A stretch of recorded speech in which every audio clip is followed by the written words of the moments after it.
just using a very rough grit of 60 to get everything off. You don't have to work up too high, because what we'll do later is use the oscillating sander, or the orbital sander in this case, to get that grit a little bit higher and get a smoother finish.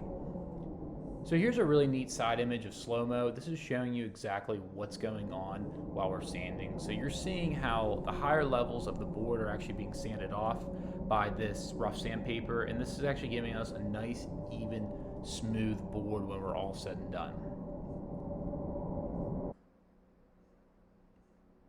Now, as we continue to sand this here, I want to show you that the best way to measure to make sure you're doing this right is just to rub your hand across it. If you feel like it's smooth and you're not seeing any major bumps, that means you're doing a good job.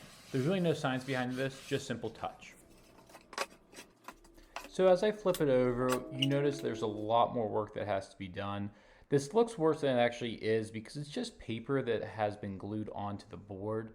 It's one of those things where if you just sand it off, it comes off very, very easily because, as you know, paper is very weak, but it looks very daunting at first. So after this, we're going to start with the 60 grit oscillating sander. And the reason why we're starting with this is because we want to give the base layer and then work our way up to 80, 120, and then eventually 150. Now, this is just a matter of going back and forth and being very diligent about this, but after the first 60 grit sanding, we actually have to do what's called a pop.